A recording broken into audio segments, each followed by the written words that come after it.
இஸ்லாம் அழகை விரும்புகிறது. அல்லாஹு தஆலா அழகை விரும்புகிறான். இன்னல்லாஹ ஜமீலுன் யுஹிப்புல் ஜமால். நிச்சயமாக அல்லாஹ் அழகானவன், அல்லாஹ் அழகை விரும்புகிறான் என்பது மிக முக்கியமான ஒரு விடயமாக இருக்கிறது.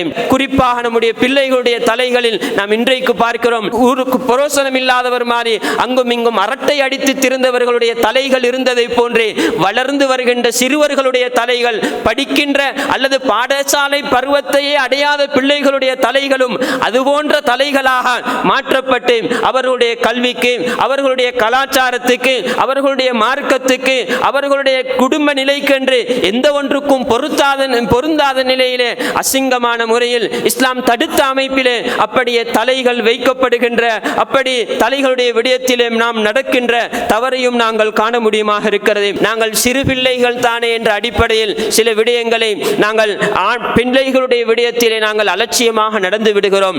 அவர்கள் தான் நாளைக்கு வளர்ந்து வரப்போகிறார்கள். அந்த உணர்விலே அப்படி வளர்கின்ற பொழுது அவர்கள் எதிர்காலத்திலும் இஸ்லாம் தடை செய்த அந்த பகுதிக்குரிய அமைப்பிலே தான் அவர்கள் வளருவார்கள் என்பதில் நாம் மிக கவனமாக இருந்து கொள்ள வேண்டும். அழகுக்காக வேண்டி நாம் தாடியை வலிக்கக்கூடியவர்களாக பலர் இருக்கிறோம். இஸ்லாம் தடுத்து இருக்கக்கூடிய ஹராம் என்பதில் எந்த விதமான சந்தேகமும் கிடையாது. தாடியை வலிப்பது என்பது ஹராம் என்பதில் நாம் பல ஹதீஸ்களை காண முடியுமாக இருக்கிறது.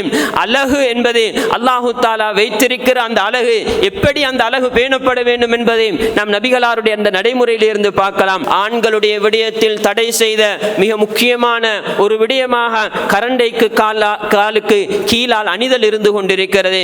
அது நரகத்துக்குரிய துண்டு என்ற அடிப்படையில் நபிகளார் ஸல்லல்லாஹு அலைஹி வஸல்லம் அவர்கள் சொல்லியிருக்கிறார்கள்.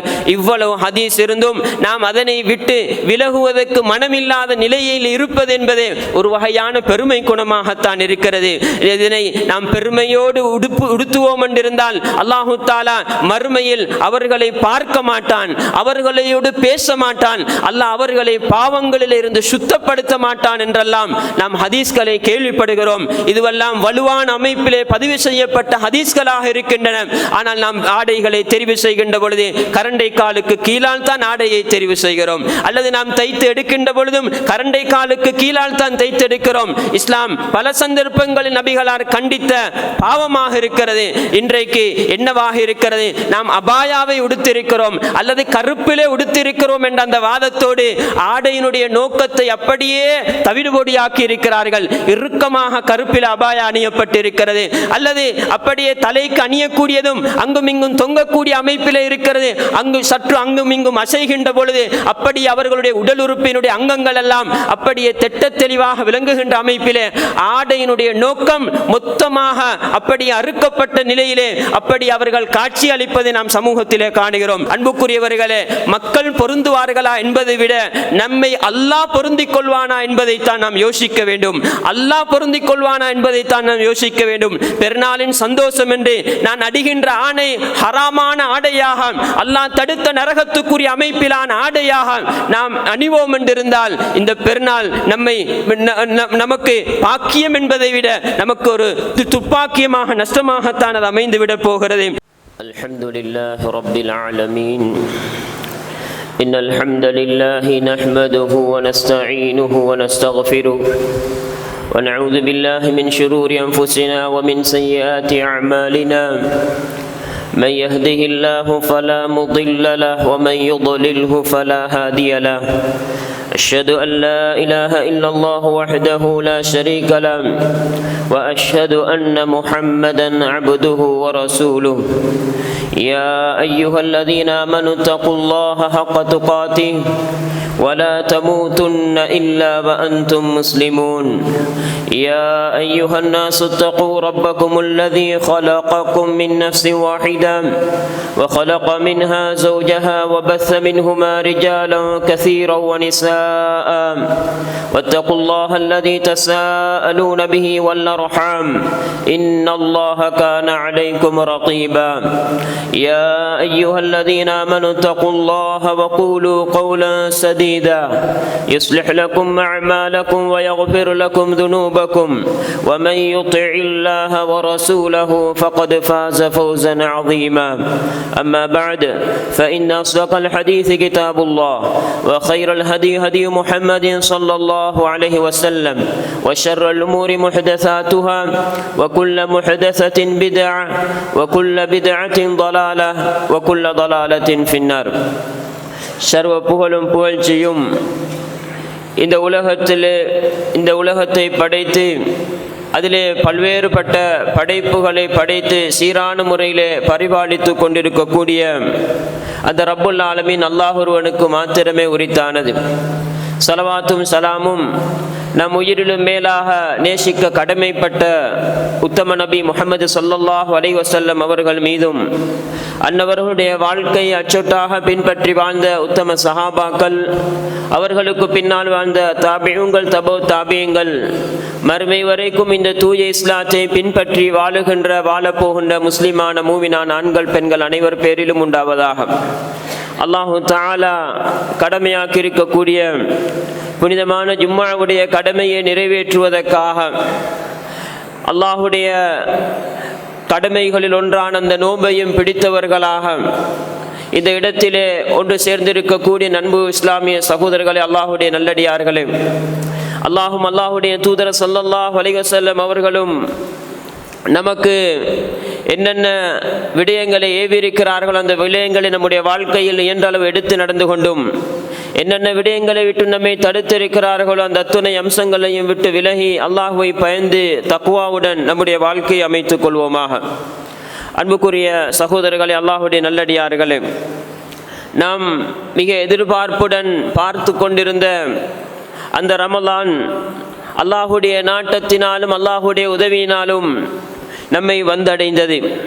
குறிப்பாக அல்லாஹு தஆலா மிகவுமே சிறப்புப்படுத்தி வைத்திருக்கக்கூடிய அந்த லைலத்துல் கத்ரை கொண்டிருக்கக்கூடிய அந்த இறுதி பத்தையும் அடைவதற்கான அந்த இரவுகளையும் அடைவதற்கான அந்த பாக்கியத்தையும் நாம் அல்லாஹுடைய அருளினால் அல்லாஹுடைய கிருபையினால் நாம் அந்த காலங்களையும் நாம் கடந்து வந்தோம்.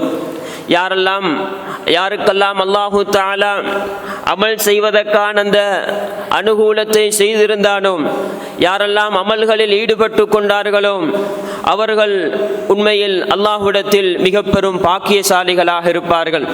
அல்லாஹுடைய அன்புக்கும் அல்லாஹுடைய ரஹ்மத்துக்கும் உரிய நல்லடியார்கள் என்ற அந்த பட்டியலிலே சேர்ந்து கொள்வதற்கு அது மிக பெரும் பாக்கியமாக அமைய போகிறது.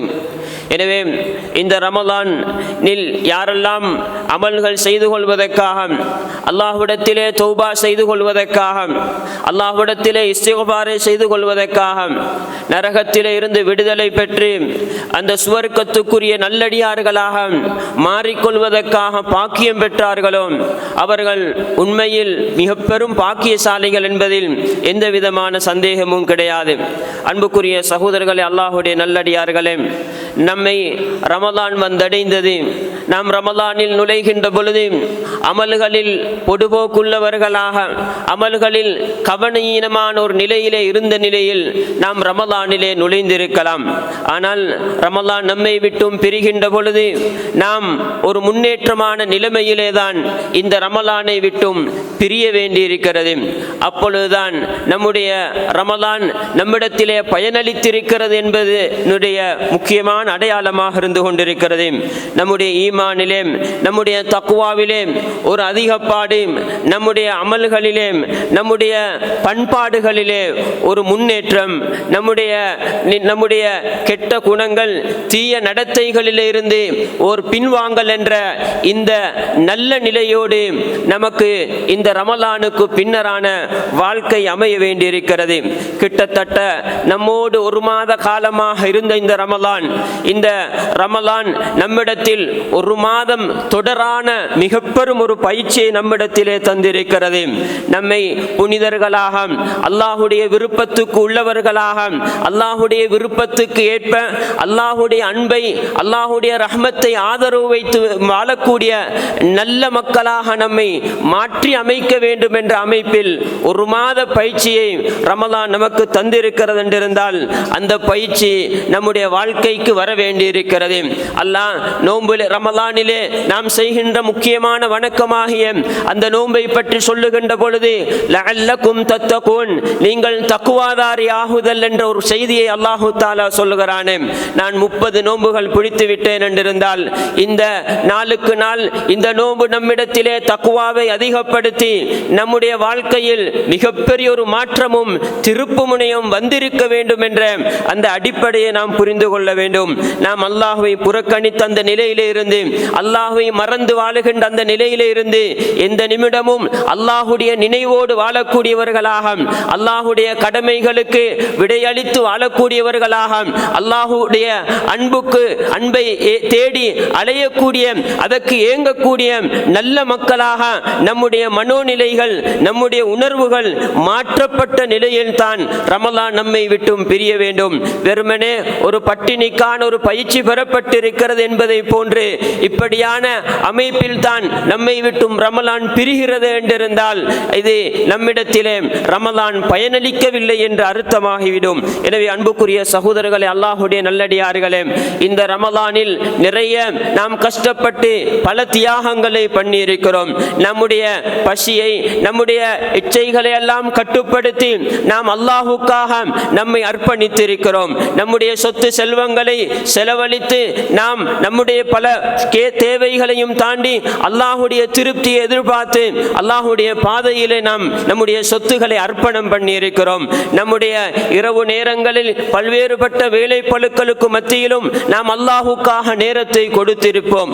நாம் நம்முடைய நேரங்களை ஒதுக்கி நாம் அல்லாஹுடைய வசனங்களை நாம் ஓதி இருப்போம். இன்ன பல இபாதத்துகளில் நாம் கவனம் செலுத்தி இருப்போம்.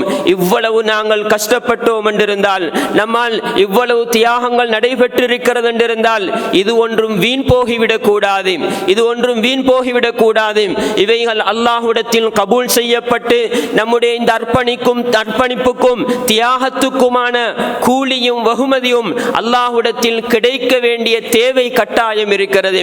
எனவே நாம் அதற்காக அல்லாஹ்விடத்தில் நிறைய துஆ கேட்க வேண்டும். இந்த தருணத்தில், ரமலான் நம்மை விட்டும் பிரிகின்ற தருணத்தில் நாம் அல்லாஹ்விடத்திலே நிறைய மன்னிப்பு கேட்டு, ஏன் ரமலான் நம்மை விட்டும் பிரிகின்ற பொழுது நாம் பாவங்கள் மன்னிக்கப்படாத நிலையில், நாங்கள் பரிசுத்தமாக்கப்படாத நிலையில் ரமலானை விட்டும் பிரிவோம் என்றிருந்தால் நாம் அடிக்கடி கேள்விப்படுகின்ற அந்த ஹதீஸ், நபிகளார் ஸல்லல்லாஹு அலைஹி வஸல்லம் அவர்கள் ஜிப்ரீல் அலைஹிஸ்ஸலாம் அவர்களுடைய அந்த பிரார்த்தனைக்கு ஆமீன் சொன்னார்கள். எனவே நாம் அல்லாஹ்வுடைய அருளை விட்டும் தூரமாக்கப்படுவதற்கு அது காரணமாக அமைந்துவிடப் போகிறது. எனவே நாம் நிறைய அல்லாஹ்விடத்திலே பாவ மன்னிப்பு கேட்டு இந்த ரமலானை விட்டும் பிரிகின்ற பொழுது பாவங்கள் மன்னிக்கப்பட்ட நிலையில் தூய்மைப்படுத்தப்பட்ட பரிசுத்தவான்களாக நாம் இந்த ரமலானை விட்டும் பிரிய வேண்டியிருக்கிறது. அதனோடு மிக முக்கியமாக நாம் இவ்வளவு கஷ்டப்பட்டு செய்த அமல்கள் அல்லாஹ்விடத்தில் கபூல் செய்யப்பட வேண்டும் என்பதற்காக நாம் நிறைய அல்லாஹ்விடத்திலே கையேந்த வேண்டி இருக்கிறது. ஏன் இப்படி நாம் செய்த அமல்கள் எல்லாம் செய்துவிட்டோம், இனி வெற்றி அடைந்து விட்டோம் என்பது அல்ல. அப்படி ஒரு நம்பிக்கைக்கு வருவது என்பது அது நாம் நபிகளாருடைய சஹாபாக்களுடைய வழிமுறையில் காண முடியாது. ஏன் அந்த இப்ராஹிம் அலைஹிஸ்ஸலாம் அவர்கள் அந்த புனிதமான அந்த கஅபாவுடைய அந்த புனர் நிர்மாண பணியை செய்துவிட்டு அவர்களும் மகனுமாக செய்துவிட்டு அல்லாஹ்விடத்தில் இந்த பணியை, இந்த புனிதமான பணியை ஏற்றுக்கொள்ளுமாறு அவர்கள் அல்லாஹ்விடத்திலே துஆ கேட்டார்கள். அதே போன்றுதான் நாம் பெருநாளுடைய வாழ்த்திரும் சஹாபாக்கள் சலஃபுகள் உங்களுடைய அமல்களை அல்லாஹ் கபூல் செய்ய வேண்டும் என்ற அந்த கபூலை, அமல்கள் கபூல் செய்யப்படுவதை அவர்கள் பிரார்த்தனையாக தம்முடைய வாழ்த்திலே இணைத்துக் கொண்டதையும் நாங்கள் பார்க்கிறோம். சலஃபுகள் இந்த ரமலான் முடிந்ததற்கு பின்னரும் நிறைய அல்லாஹ்விடத்திலே கேட்கக்கூடிய மிக முக்கியமான ஒரு பகுதியாக செய்யப்பட்ட அமல்கள் அல்லாஹ்விடத்தில் கபூல் செய்யப்பட வேண்டும்.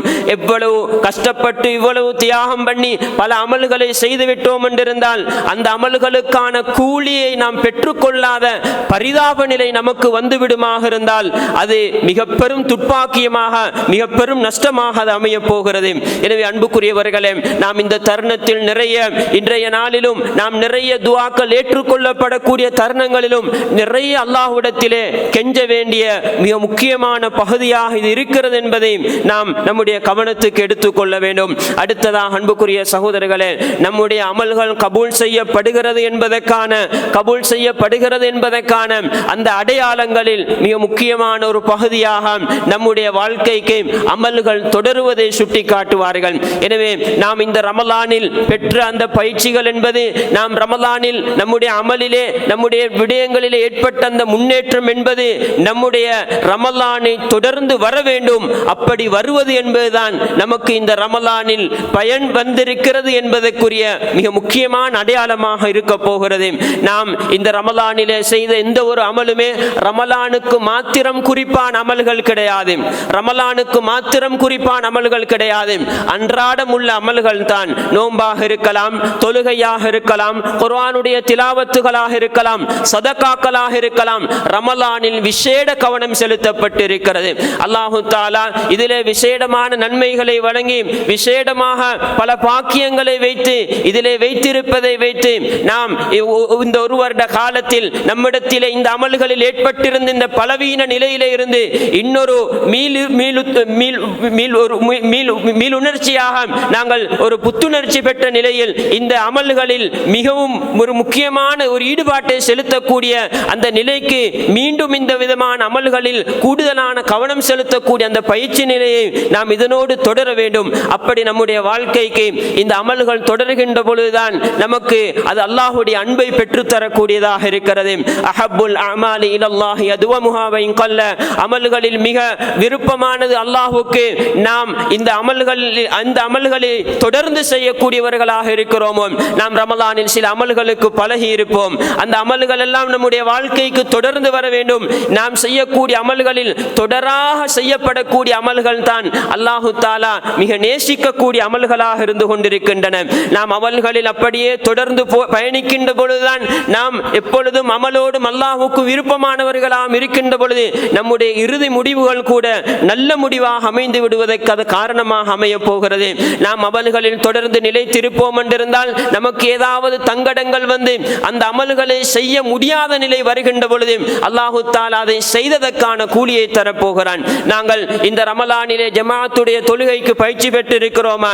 திடீரென்று நமக்கு அப்படியே நாம் அந்த அமலை தொடர்ந்து கடைபிடித்துக் கொண்டு போகிறோம். திடீரென்று நமக்கு ஏதாவது நோயோ அல்லது பயணமோ வருகின்ற பொழுது செய்ய முடியாது போகுமாக இருந்தால் அல்லாஹு தஆலா செய்த கூலியை தருவான். நாங்கள் அமல்களிலே தொடர்ந்து இருப்போம் என்றிருந்தால். எனவே அன்புக்குரிய சகோதரர்களே, அல்லாஹ்வுடைய நல்லடியார்களே, நாம் இந்த ரமலானில் பெற்ற அந்த பயிற்சிகளை நம்முடைய வாழ்க்கைக்கு எடுத்துக்கொள்ள வேண்டும் என்பதில் நம்மிடத்தில் ஒரு உறுதியான ஒரு எண்ணத்தை நாம் எடுத்துக்கொள்ள வேண்டும். நான் இந்த ரமலானில் பெற்ற அந்த அமல்கள், நான் இந்த ரமலானில் பயிற்சி பெற்றுக்கொண்ட அந்த அமல்களை நான் தொடர்ந்து மேற்கொள்ள வேண்டும் என்ற உறுதியான எண்ணத்தை எடுத்துக்கொள்வதோடு அதற்காக நாம் அல்லாஹ்விடத்திலே நிறைய உதவி தேட வேண்டும். இதில் தொடர்ந்து நிலைத்திருப்பதற்காக என்ற அந்த செய்தியை நாம் இந்த சந்தர்ப்பத்திலே நம்முடைய கவனத்துக்கு எடுத்துக்கொள்ள வேண்டும். அன்புக்குரிய சகோதரர்களே, அல்லாஹ்வுடைய நல்லடியார்களே, இந்த ரமலான் முடிகின்ற இந்த தருணத்திலே இஸ்லாம் நமக்கு மிக முக்கியமாக விதியாக்கி இருக்கின்ற முக்கியமான ஒரு தர்மம் இருக்கிறது. அதுதான் ஜகாத்துல் ஃபித்ர் என்ற அந்த தர்மமாக இருந்து கொண்டிருக்கிறது. ஹிஜ்ரி 2ஆம் ஆண்டு கடமையாக்கப்பட்ட தர்மங்களில் மிக முக்கிய வணக்கங்களில் மிக முக்கியமான ஒரு வணக்கமாக இந்த ஜகாத்துல் ஃபித்ர் காணப்படுகிறது. நபிகளார் ஸல்லல்லாஹு அலைஹி வஸல்லம் அவர்கள் இந்த ஜகாத்துல் ஃபித்ருடைய நோக்கத்தை பற்றி சொல்லுகின்ற பொழுது துஹ்ரத்துல் லிஸாயிம் வ துஅமத்துல் லில் மசாகின், இந்த ஜகாத்துல் ஃபித்ர் என்ற இந்த கடமையை நிறைவேற்றுவதினூடாக நோம்பாளிக்கு அது நோம்பாளியை பாவங்களிலிருந்து அவன் நோம்புடைய காலத்திலே அவன் சொல்லினால் செயலினால் ஏதாவது தப்பு தவறுகள் செய்திருப்பான் என்றிருந்தால் அந்த தப்பு தவறுகளை பரிசுத்தமாக்கி கொடுக்கின்ற அந்த அவனுடைய நோன்பு ஏற்றுக்கொள்ளப்படுவதற்கு அவனுடைய நோன்பு காலத்தில் அவனால் தப்பு தவறுகள் நடந்திருக்குமாக இருந்தால் அந்த தப்பு தவறுகளை பரிசுத்தப்படுத்தி கொடுக்கின்ற ஒரு வணக்கமாக, ஒரு தர்மமாக இந்த ஜகாத்துல் ஃபித்ர் காணப்படுகிறது. அதே போன்று அடுத்த நோக்கமாக நபிகளார் ஸல்லல்லாஹு அலைஹி வஸல்லம் அவர்கள் ஏழைகளுக்கு உணவாக அமையும் என்ற அந்த செய்தியை நபிகளார் ஸல்லல்லாஹு அலைஹி வஸல்லம் அவர்கள் சொன்னார்கள். தானியமாக நாம் அன்றாடம் நம்முடைய பிரதான உணவாக பயன்படுத்தப்படக்கூடிய அந்த தானியத்திலே இருந்து நாங்கள் கிட்டத்தட்ட ஒரு முத்தளவு நாம் இந்த தர்மத்தை, ஒரு சா அளவுக்கு இந்த தர்மத்தை கொடுப்பதற்கு நமக்கு கடமைப்பட்டிருக்கிறோம். அன்புக்குரிய சகோதரர்களே, யாருக்கெல்லாம் அன்றைய பெருநாளுடைய அத்தியாவசிய அந்த செலவுகளை தாண்டி அமைப்பில் வசதி உள்ளவர்களாக இருக்கிறார்களோ அவர்களுடைய பொறுப்புக்கு கீழால் உள்ளவர்களுக்காக எத்தனை பேர் தம்முடைய பொறுப்புக்கு கீழ் தம்முடைய பராமரிப்புக்கு கீழால் இருக்கிறார்களோ அவர்கள் அத்தனை பேருக்காக வேண்டியும் இந்த ஜகாத்துல் ஃபித்ரை நிறைவேற்றுவது கடமையாக இருக்கிறது என்பதை நாங்கள் மறந்துவிடக் கூடாது. அன்புக்குரியவர்களே, நாம் பல சந்தர்ப்பங்களில் நம்முடைய வேலை பளுக்களுக்கு மத்தியில் பெருநாளுக்கான அந்த தயார்படுத்தலில் நாம் அந்த சிந்தனையிலே இருந்து கொண்டு பல சந்தர்ப்பங்களில் நாம் இதனை மறந்து விடுவதற்கும் வாய்ப்பு இருக்கிறது. எனவே இந்த ஜகாத்துல் ஃபித்ர் என்பது கடமை என்ற அந்த செய்தியை நினைவிலே வைத்துக் கொண்டு அது தவறிவிடாமல் அந்த பெருநாளுடைய தொழுகையை நிறைவேற்றுவதற்கு முன்னர் நிறைவேற்ற வேண்டும் என்ற அந்த செய்தியை நாங்கள் கவனத்திலே வைத்துக் கொள்ள வேண்டும், நம்முடைய நினைவிலே வைத்துக் கொள்ள வேண்டும். எனவே நாம் இந்த ஜகாத்துல் ஃபித்ரை நாம் பெருநாள் தொழுகைக்கு முன்னர் நிறைவேற்றவில்லை என்றிருந்தால் நாம் அந்த கடமையை நிறைவேற்றாதவர்களாகத்தான் கருதப்படுவோம் என்பதை நாம் மறந்துவிடக் கூடாது. எனவே அன்புக்குரியவர்களே, அல்லாஹ்வுடைய நல்லடியார்களே, எனவே இந்த அடிப்படையில் நாம் இந்த ரமலான் முடிகின்ற பொழுது இஸ்லாம் நமக்கு சொல்லி இருக்கின்ற மிக முக்கியமான ஒரு வணக்கமாக இது காணப்படுகிறது. எப்படி ஹஜ்ஜுடைய பெருநாளை பொறுத்தவரையில் அந்த பெருநாளை இந்த உல்ஹியா என்று சொல்லப்படுகின்ற மாமிசங்களை பிராணிகளை அறுத்து அந்த மாமிசங்களை பகிர்ந்தளிக்கின்ற ஒரு அருமையான ஒரு தர்மம் அங்கு நமக்கு விதியாக்கப்பட்டிருப்பதை போன்று இங்கு தானியங்களில் இருந்து நம்முடைய அன்றாட உணவுப் பொருட்களாக பிரதான உணவுப் பொருட்களாக பயன்படுத்துகின்ற சேமிக்க முடியுமான அப்படியான தானியங்களிலே இருந்து இந்த வணக்கத்தை இந்த தர்மத்தை நிறைவேற்றுவது இஸ்லாம் நமக்கு மிக அழகாக வழிகாட்டி இருக்கிறது என்பதை நாங்கள் புரிந்து கொள்ளலாம். எனவே அன்புக்குரியவர்களே, நாம் ரமலானை முடிகின்ற இந்த தருணத்திலே பெருநாளை அடைவதற்கு முன்னர் நாம் கவனம் செலுத்த வேண்டிய இந்த வணக்கங்களை நாம் நினைவிலே வைத்துக் கொண்டு இதிலே நாம் கவனம் செலுத்துவோமாக. அல்ஹம்துலில்லாஹி ரப்பில் ஆலமீன் வஸ்ஸலாத்து வஸ்ஸலாமு அலா ரசூலில்லாஹ் வஅலா ஆலிஹி வஸஹ்பிஹி அஜ்மஈன். அன்புக்குரிய சகோதரர்களே, அல்லாஹ்வுடைய நல்லடியார்களே, நாம் இந்த ரமலானை முடிப்பதோடு அப்படியே நாம் பெருநாளுடைய அந்த தினத்திலே நுழையப் போகிறோம். வருடத்துக்கு ஒரு முறை நிறைவேற்றப்படக்கூடிய இஸ்லாத்தினுடைய மிக பெரும் தூண்களோடு சேர்த்து இஸ்லாம் பெருநாளை இணைத்திருக்கிறது. நோன்பு என்ற இஸ்லாத்துடைய ருக்குன்களில் ஒன்றான், அதனோடு சேர்த்து நோன்பு பெருநாள். ஹஜ்ஜி என்ற இஸ்லாத்துடைய ருக்குனோடு சேர்த்து ஹஜ்ஜு பெருநாள் என்ற மிக பெரும் வணக்கங்களோடு இணைத்ததாகத்தான் இஸ்லாம் இந்த பெருநாட்களை நமக்கு சொல்லி தந்திருக்கிறது. எனவே அன்புக்குரியவர்களே, இந்த பெருநாள் என்று வருகின்ற பொழுது ஏனைய மதங்களுக்கு அப்பால் இஸ்லாம் இந்த பெருநாள் தனித்துவமான பல அம்சங்களை கொண்டு வேறுபடுத்தி இருக்கிறது என்பதை நாம் கவனத்திலே கொள்ள வேண்டியிருக்கிறது. நாம் பெருநாளுடைய தினத்திலே செய்ய வேண்டிய விடயங்கள், அந்த நாளில் கவனம் செலுத்த வேண்டிய விடயங்கள் என்று நாம் பல விடயங்களை நாங்கள் பார்க்க முடியுமாக இருக்கிறது. குறிப்பாக இஸ்லாம் பல ஒழுங்குகளையும் பல விடயங்களை நமக்கு சுன்னாவாக்கியும் இந்த பெருநாளுடைய விடயத்திலே நமக்கு அறிமுகம் செய்திருக்கிறது. அதில் மிக முக்கியமாக நாம் பெருநாளுடைய அந்த நேரம் ஆரம்பிப்பதிலே இருந்து அந்த மறுபடிய நேரத்திலே இருந்து இந்த நோன்பு பெருநாளுடைய தினத்தில் அந்த தொழுகையை நிறைவேற்றுவதற்கு இடைப்பட்ட அந்த நேரத்திலே தக்பீர் செல்வதை மிக முக்கியமான ஒரு சுன்னாவாக இஸ்லாம் சொல்லியிருக்கிறது. எனவே அல்லாஹு தஆலா நமக்கு இந்த இஸ்லாத்தை தந்துவதற்காக, நமக்கு வணக்க வழிபாடுகளில் ஈடுபடுவதற்கான அந்த ஹிதாயத்தை அந்த தௌஃபீக்கை நமக்கு தந்ததற்காக வேண்டி அல்லாஹ்வை பெருமைப்படுத்தி அல்லாஹ்வை பெருமிதைப்படுத்தி நாம் நிறைய தக்பீர்கள் சொல்லுவது மிக முக்கியமான சுன்னாவாக இருந்து கொண்டிருக்கிறது. நாம் பல சந்தர்ப்பங்களில் நாம் இதிலே கவனஈனமாக இருந்து விடுகிறோம். நம்முடைய வேலை பளுக்களோடு சேர்த்து நாம் நம்முடைய வேலையோடு சேர்த்து அப்படியே வேலையோடு வேலையாக மறந்து விடாமல் இந்த சுன்னாவை நாம் நம்முடைய வாழ்க்கைக்கு நடைமுறைப்படுத்திக் கொள்ள வேண்டும். இரவு நேரங்களிலாக இருக்கலாம், காலை நேரங்களிலாக இருக்கலாம், அந்த பெருநாளுடைய தொழுகைக்கு முற்பட்ட அந்த நேரங்களில் நாம் நிறைய இந்த தக்பீரை சொல்ல வேண்டும். நம்முடைய குடும்பத்துக்கு, நம்முடைய மனைவி மக்களுக்கு இந்த சுன்னாவை நினைவுபடுத்தி அவர்களுக்கும் நிறைய இந்த தக்பீரை சொல்ல வைக்க வேண்டும் என்ற அந்த விடயத்திலே நாம் கவனம் செலுத்த வேண்டும். அடுத்ததாக நபிகளார் ஸல்லல்லாஹு அலைஹி வஸல்லம் அவர்கள் இந்த ஈதுல் ஃபித்ர் என்று சொல்லப்படுகின்ற நோன்பு பெருநாளைக்கு செல்லுவதற்கு முன்னர், நபிகளார் தொழுகைக்கு செல்லுவதற்கு முன்னர் நபிகளார் ஸல்லல்லாஹு அலைஹி வஸல்லம் அவர்கள் ஈத்தம் பழங்களை ஒற்றைப்படையாக சாப்பிட்டு விட்டு போவார்கள். அந்த சுன்னாவையும் நாம் நினைவிலை வைத்து நாம் சாப்பிட்டு விட்டு போவது என்ற அந்த விடயத்திலும் நாம் கவனம் செலுத்த வேண்டும். அதே போன்று நபிகளார் ஸல்லல்லாஹு அலைஹி வஸல்லம் அவர்கள் அந்த பெருநாளுடைய தொழுகைக்காக நடந்து செல்லக்கூடியவர்களாக, போகின்ற பொழுது ஒரு பாதையையும் வருகின்ற பொழுது இன்னொரு பாதையையும் பின்பற்றக்கூடியவர்களாக இருந்திருக்கிறார்கள்.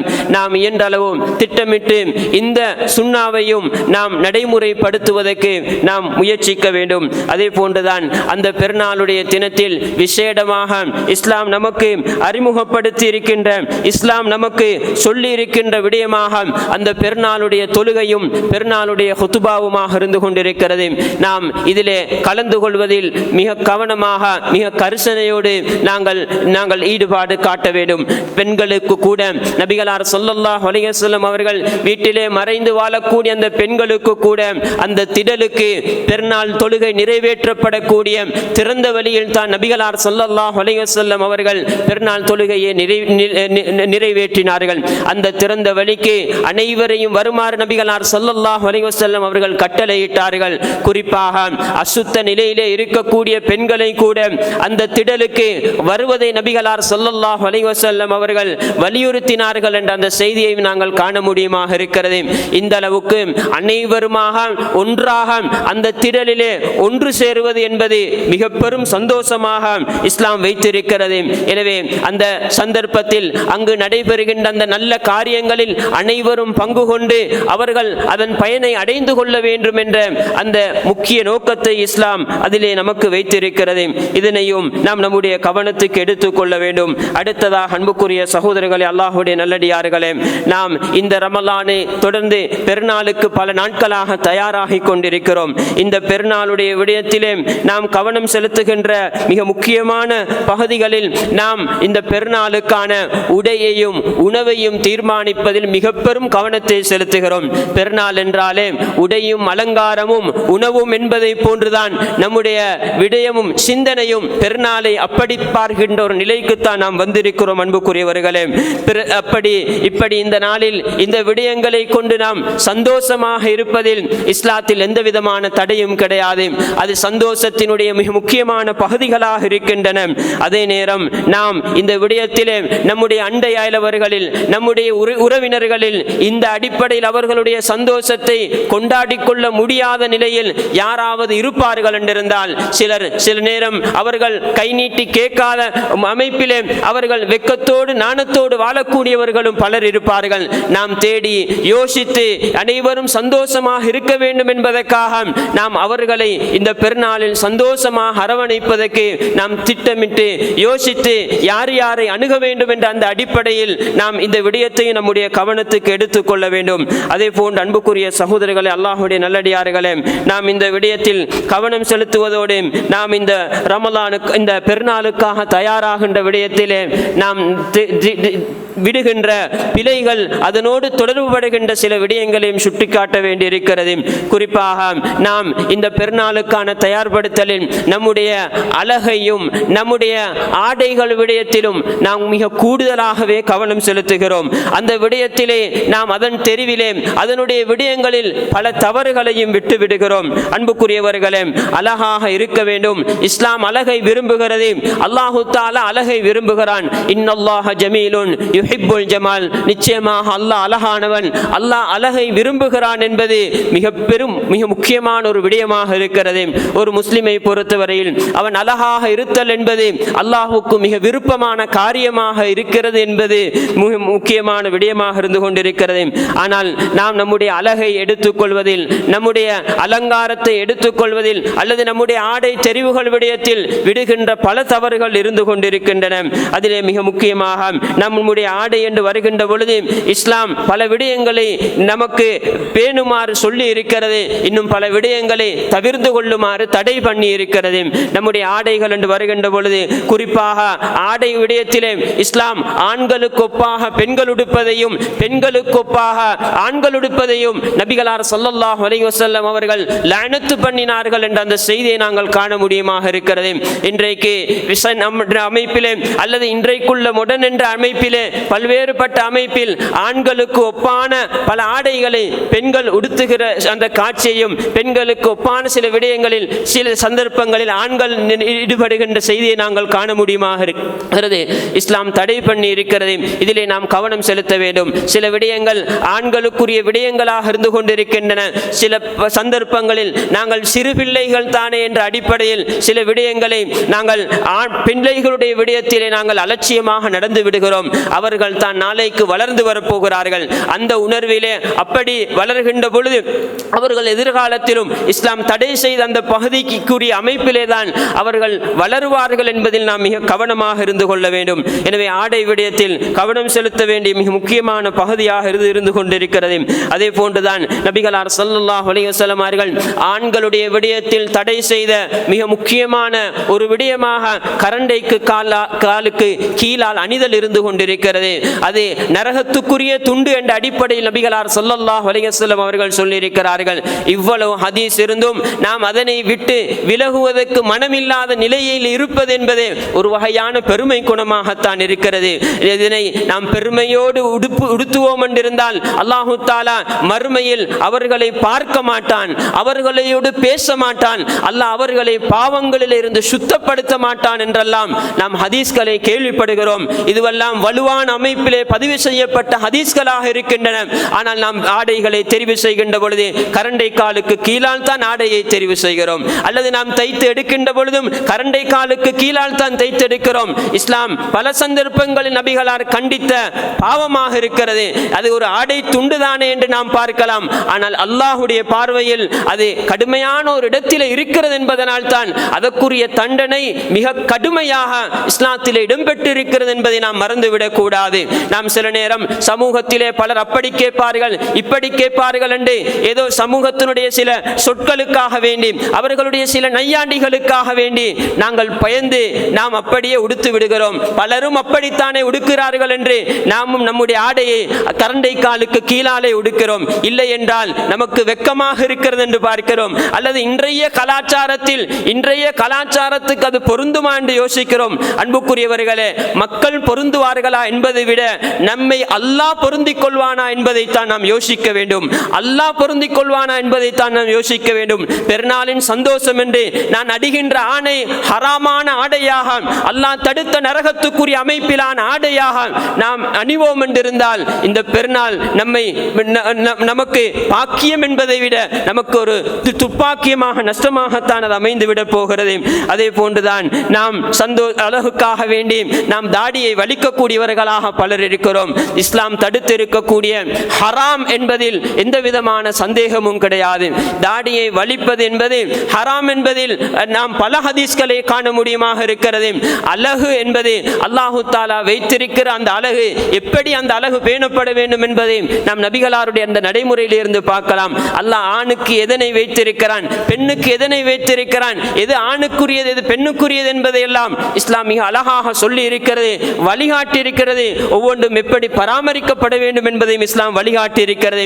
எனவே நாம் இந்த தப்பை, இந்த ஹராத்தை தொடர்ந்து செய்யக்கூடியவர்களாக இருந்தால் நாம் அல்லாஹ்வை பயந்து கொள்ள வேண்டும். இஸ்லாத்தில் இதற்கு அனுமதி கிடையாது என்பதில் நாம் மிக தெளிவாக இருந்து கொள்ள வேண்டும். அதே போன்றுதான் அன்புக்குரியவர்களே, நம்முடைய பிள்ளைகளுடைய தலைகளை வலிப்பதாக இருக்கலாம். நபிகளார் ஸல்லல்லாஹு அலைஹி வஸல்லம் அவர்கள் கஸா என்று சொல்லப்படுகின்ற தலையினுடைய ஒரு பகுதியை வலித்தது போன்ற நிலையிலே வைத்திருப்பதை நபிகளார் ஸல்லல்லாஹு அலைஹி வஸல்லம் அவர்கள் தடை செய்தார்கள். இந்த தடையை நாம் செய்கிறோம். பெருநாளைக்கு அழகாக இருக்க வேண்டும் என்பதற்காக நம்முடைய பிள்ளைகளுடைய, குறிப்பாக நம்முடைய பிள்ளைகளுடைய தலைகளில் நாம் இன்றைக்கு பார்க்கிறோம், ஊருக்கு புரோசனம் இல்லாதவர் மாதிரி அங்கும் இங்கும் அரட்டை அடித்து திரிந்தவர்களுடைய தலைகள் இருந்ததை போன்றே வளர்ந்து வருகின்ற சிறுவர்களுடைய தலைகள், படிக்கின்ற அல்லது பாடசாலை பருவத்தையே அடையாத பிள்ளைகளுடைய தலைகளும் அதுபோன்ற தலைகளாக மாற்றப்பட்டு அவர்களுடைய கல்விக்கு, அவர்களுடைய கலாச்சாரத்துக்கு, அவர்களுடைய மார்க்கத்துக்கு, அவர்களுடைய குடும்ப நிலைக்கென்று எந்த ஒன்றுக்கும் பொருந்தாத நிலையிலே அசிங்கமான முறையில் இஸ்லாம் தடுத்த அமைப்பிலே அப்படியே தலைகள் வைக்கப்படுகின்ற, அப்படி தலைகளுடைய விடயத்திலே நாம் நடக்கின்ற தவறையும் நாங்கள் காண முடியுமாக இருக்கிறது. நாம் இந்த விடயத்தில் தவிர்த்து கொள்ள வேண்டும். ஒரு முஸ்லிம் என்ற நிலையிலே இருந்து கொண்டு இஸ்லாம் நமக்கு இந்த விடயங்களில் என்ன வழிகாட்டல்களை சொல்லி இருக்கிறது என்பதை நாம் கவனத்திலே வைத்துத்தான் செயற்பட வேண்டி இருக்கிறது. அதே போன்றுதான் அன்புக்குரிய சகோதரர்களே, பெண்களுடைய விடயத்திலும் இஸ்லாம் பல விடயங்களை சொல்லி இருக்கிறது.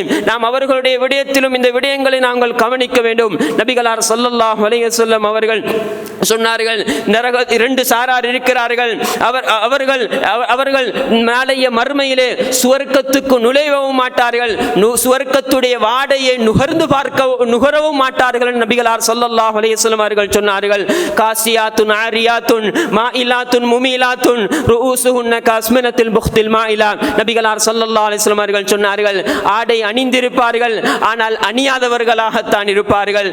பின் மான்களின் பக்கம் சாயக்கூடியவர்களாக அல்லது மற்றவர்களை சாய வைக்கக்கூடியவர்களாக இருப்பார்கள் என்று நபிகளார் ஸல்லல்லாஹு அலைஹி வஸல்லம் அவர்கள் சொன்னார்கள். அதே போன்று அவர்களுடைய தலையை பற்றி நபிகளார் ஸல்லல்லாஹு அலைஹி வஸல்லம் அவர்கள் சொன்னார்கள்.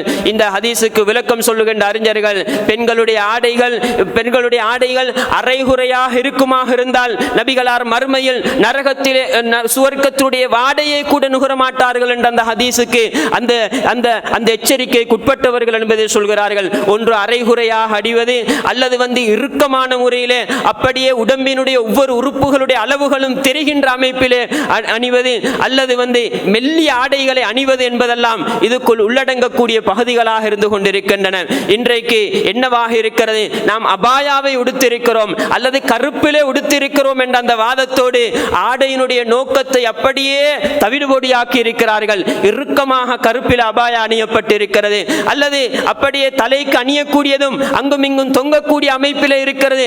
அங்கு சற்று அங்கும் இங்கும் அசைகின்ற பொழுது அப்படி அவர்களுடைய உடல் உறுப்பினுடைய அங்கங்கள் எல்லாம் அப்படியே திட்ட தெளிவாக விளங்குகின்ற அமைப்பிலே ஆடையினுடைய நோக்கம் மொத்தமாக அப்படியே அறுக்கப்பட்ட நிலையிலே அப்படி அவர்கள் காட்சி அளிப்பதை நாம் சமூகத்திலே காணுகிறோம். எனவே நம்முடைய பிள்ளைகளாக இருக்கலாம், நம்முடைய மனைவிமார்களுடைய விடயமாக இருக்கலாம், ஆடை விடயத்தில் இஸ்லாம் இந்த மிக பெரும் தடையை வைத்திருக்கிறது.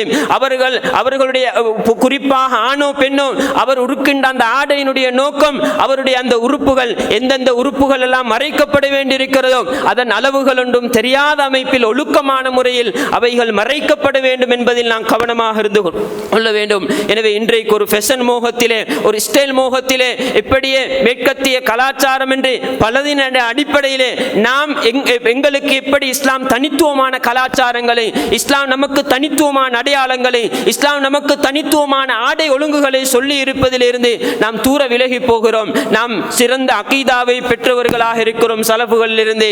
ஆனால் அமல்களுடைய விடயத்தில் ஒரு வகையான பொடுபோக்கு, அதற்கு அப்பால் நாம் இப்படி ஒழுங்குகள் விடயத்தில் ஆடை விடயமாக இருக்கலாம், இப்படி இந்த விஷயமான விடயங்களில் இஸ்லாம் சொல்லி இருக்கின்ற இந்த ஒழுங்குகள் சலஃபுகள் நபிகளார் ஸல்லல்லாஹு அலைஹி வஸல்லம் நடைமுறையில் இருந்து படித்து அவர்கள் நடைமுறைப்படுத்தி அந்த விடயங்களில் நாம் மிகவும் கவனக்குறைவு செலுத்தக்கூடியவர்களாக இருக்கிறோம். எனவே நபிகளார் ஸல்லல்லாஹு அலைஹி வஸல்லம் அவர்கள் அந்த ஹதீஸிலே சொன்னார்கள், அவர்களுடைய தலைகள் அப்படியே ஒட்டகத்தினுடைய செதில்கள் மாதிரி அப்படியே ஒரு பகுதி அப்படி தள்ளிப்பட்ட மாதிரி தலையிலே அப்படியே கட்டி வைக்கின்ற அந்த செய்தியை நாங்கள் பார்க்கிறோம். இஸ்லாம் இந்த ஹதீஸின் அடிப்படையில் அதுவும் நபிகளார் தடுத்த பகுதியாக இருக்கிறது. எனவே நபிகளார் ஸல்லல்லாஹு அலைஹி வஸல்லம் அவர்கள் இந்த ஹதீஸிலே சொன்னது பயங்கரமான ஒரு எச்சரிக்கை. அவர்கள் சுவர்க்கம் நுழைவது என்பதை தாண்டி சுவர்க்கத்துடைய வாடையையும் அவர்களால் நுகர்ந்து கொள்ள முடியாது என்ற அளவுக்கு நபிகளார் சொன்னார்கள் என்றிருந்தால் இந்த நிலையிலிருந்து நம்முடைய பெண்களை எச்சரிக்கை செய்ய வேண்டும். அடுத்ததாக இன்னொரு பகுதிதான் இன்றைக்கு நாம் கொஞ்சமாக கண்டு வருகின்ற பகுதிதான், பெண்கள் மனம் பூசியவர்களாக வெளியிலே தெரிகிறார்கள், மனம் பூசியவர்களாக தெரிகிறார்கள். நபிகளார் ஸல்லல்லாஹு அலைஹி வஸல்லம் அவர்கள் சொன்னார்கள், ஆண்கள் மனத்தை நுகர வேண்டும் என்ற அடிப்படையில் யாராவது ஒரு பெண் அப்படியே மனம் பூசியவளாக வெளியிலே செல்லுவார்கள் இருந்தால் அவள் விபச்சாரி என்று நபிகளார் ஸல்லல்லாஹு அலைஹி வஸல்லம் அவர்கள் மிக கடுமையான ஒரு எச்சரிக்கையை சொன்னார்கள். அன்புக்குரியவர்களே, நாம் இந்த விடயத்திலே கவனமாக இருக்க வேண்டும். அந்த அழகு பெண்ணுடைய அழகாக இருக்கலாம், மனமாக இருக்கலாம், அது வீட்டுக்குள் கணவனிடத்திலே இருக்க வேண்டும். அப்படி அது வெளியிலே வருவது என்பது அது ஆண்களுக்கு ஃபித்னாவாக இருக்கிறது. இஸ்லாம் அந்த விடயங்களை அல்லாஹ் கடும் குற்றத்துக்குரிய கடும் தண்டனைக்குரிய விடயங்களாக அல்லாஹு தஆலா வைத்திருக்கிறான் என்றிருந்தால் இந்த விடயங்களை நாம் நம்முடைய கவனத்துக்கு எடுத்துக்கொள்ள வேண்டும் என்பதையும் இந்த சந்தர்ப்பத்திலே நினைவுள்ள கடமைப்பட்டிருக்கிறேன். அதே போன்றுதான் இந்த பெருநாளுடைய விடயத்தில் ஆடை அழகு இந்த விடயத்திலே நாம் இஸ்லாத்துடைய ஒழுங்குகளை படித்து அதற்கு ஏற்ப இஸ்லாம் சொல்லுகின்ற நபிகளார் வழிகாட்டி அந்த வரம்புகளுக்கு உட்பட்ட அமைப்பிலே நாம் இந்த விடயங்களை அமைத்துக் கொள்வதில் கவனம் செலுத்துவோமாக. அதே போன்றுதான் பெருநாளுடைய வாழ்த்துகளாக இருக்கலாம். இன்றைக்கு நடக்கின்ற பெரும் தவறுகளில் ஒன்று என்ன தெரியுமா? இஸ்லாம் தடுத்திருக்கின்ற அந்த ஹராமான மியூசிக்குகள் கலக்கப்பட்ட அமைப்பிலே பெருநாள் வாழ்த்து வீடியோக்கள் எல்லாம் சர்வ சாதாரணமாக பகிரப்படுகிறது, ஸ்டேட்டஸ்களில் பதியப்படுகிறது. நாம் வாழ்த்து சொல்வதற்கு இஸ்லாத்திலே அனுமதி இருக்கிறது என்றிருந்தாலும் அதனுடைய ஹராத்தை கலந்து நாம் வாழ்த்து சொல்லக்கூடாது. இந்த விடயத்திலும் நாம் கவனமாக இருக்க வேண்டும். எனவே நாம் இந்த சந்தர்ப்பத்தில் என்னென்ன விடயங்களை கேட்டோமோ அதில் நல்ல விடயங்களை நம்முடைய வாழ்க்கையில் எடுத்து நடந்து கொள்வதற்கு அல்லாஹு தாலா நம் அனைவருக்கும் தௌஃபீக் செய்வானாக. நாம் இந்த ரமலானிலே செய்த அமல்களை அல்லாஹு தாலா கபூல் செய்து அதற்கான கூலிகளை நிரப்பமாக அல்லாஹு தாலா தந்தருள்வானாக. நம் அனைவரையும் மேலான ஜன்னத்துல் ஃபிர்தௌஸிலே ஒன்று சேர்ப்பானாக. இந்த ரமலானிலிருந்து பிரிகின்ற பொழுது பாவங்கள் மன்னிக்கப்பட்ட நிலையில் அல்லாஹுடைய அருளுக்குரியவர்களாக, அந்த அல்லாஹுடைய சுவர்க்கத்துக்குரியவர்களாக நாம் இந்த ரமலானை விட்டும் பிரிந்து நாம் ஈருலகிலும் சுபீட்சம் பெற்ற அந்த நல்ல கூட்டத்தில் ஆகிவிடுவதற்கு அல்லாஹு தஆலா நம் அனைவருக்கும் தௌஃபீக் செய்வானாக. வ ஆகிரு தஅவானா அல்ஹம்துலில்லாஹி ரப்பில் ஆலமீன்.